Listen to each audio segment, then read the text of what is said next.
Elleen Wheatley, And what was your maiden name? McPherson. I was born at Leslie, Iowa, Highway 35. Came right through the town and there isn't a thing left of it. August the 26th, 1917. And I have a twin brother, too. We had a wonderful, wonderful life with a mother and dad. They were so nice. We had about everything. My dad would run a blacksmith shop, and he also an implement dealer and a trucker. Leslie was a little town that had a church and 2 grocery stores. It had a depot. The train stopped there 4 times a day when I was born. And we used to go to Oklahoma on the train. We'd change trains in Kansas City to see my relatives. But my father died when I was 16 years old. So that made things kind of bad. In the 30s, 1933 is when he died. My brother and I always kept the store full of corn cobs and things like that. And he had a little wagon, and I was always outside with him. We were always together, and everything we did together.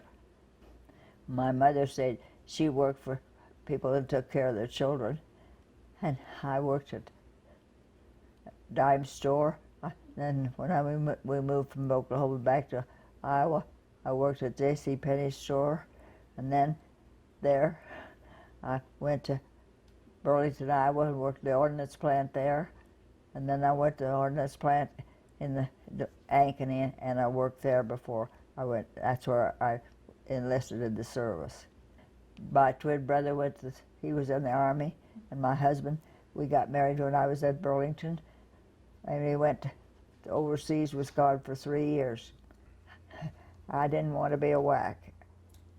I don't know what. I liked the Marine Corps uniforms for one thing, and then I always liked the Marine Corps outfits. They looked so neat, the men did. I was with my brother, my mother, my sister, and we was in the car riding around in the country. I don't know where we were going, probably to Des Moines. Osceola was 35 miles from Des Moines, and they came over the news, and everybody was so dumbfounded, and I just realized then that our whole world was going to change. He finished college in Iowa City, and he came back to visit some relatives, and he came in the store to buy something, and I waited on him. And that's how our friendship started. Got so I felt like I didn't have a place to live, and I joined the service. I got on the train at in Des Moines, and went to Chicago, and got on a troop train that was just all girls going to Camp Lejeune, North Carolina, and that was quite an experience. I rode on the last last car on that train, and it was the most exciting trip because we could wave at people as we went through the town. It was so fun. But I'll tell you, when we got to Camp Lejeune, North Carolina, we landed out in the field, and then your world changed. I tell you, you wondered what you was doing. But I tell you, I made up my mind I was going to be a Marine, and I was. It was a wonderful feeling. We had our own band, and when they had regimental review, it was the most touching thing. I could still see the girls when I got out, when they marched on the regimental review. You just made a big lump come in your throat. You were so proud. But we had our own facilities, our own mess halls.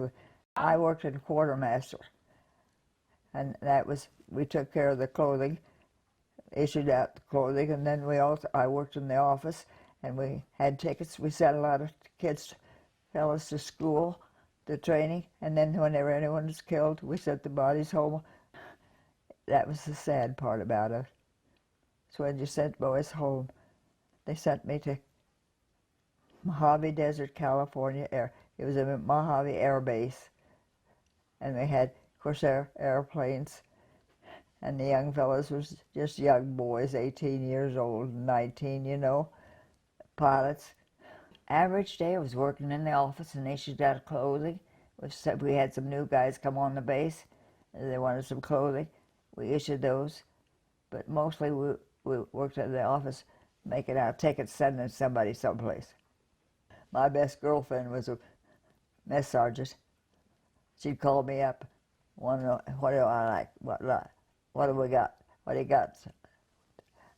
She'd ask me what I like, and I'd tell her. If she could fix it, she would. My husband and I wrote letters every day, but his letters would all just be cut apart because they're all censored, you know. Then he was in the Battle of the Bulge. June the 6th, when we invaded France, you know, I worked all night that night. I had the radio on, and I kept thinking, oh, I hope Smitty isn't in on this deal. And he could have been. But I think that's one time in history that they ought to really not celebrate, but remember. I've had a lot of chapters in my life. My first husband was killed by a small airplane that he was piloting. My son was 16 when he died. And then I got married again. Lived on the farm for 10 years, and then he had a heart attack for his cattle. And I was a widow again. And then 10 years later, I went on a trip with my sister. I finally met up with him. He lived 100 miles away. And he come over finally to see me. And that we was married for 32 years. And I thank the Lord every night for those 3 good men. And you'd see these big airplanes. They were huge. They hadn't been announced yet. It was from Muroc Army Air Base. They'd fly over all the time. But they were the B-29s. So we went up to Muroc Army Air Base, where they took a busload of us up there one time just to see that airplane. And I got to call up and look inside the cockpit. That was quite an exciting adventure for me. I always wanted to be a pilot. Well, I think the day I come home, you know what, when the day the war ended, I was home on furlough. Wasn't that a shame? I think every girl should go into the service. I think every young person should have a couple of years service. Wouldn't hurt at all. Once a Marine, always a Marine. There's enough work to do without them going along to being on the front lines or in the war, I think. I think that's simply a mistake. I'm proud to be a Marine. I'm just happy with my life. I enjoy life. I can't believe I'm as old as I am.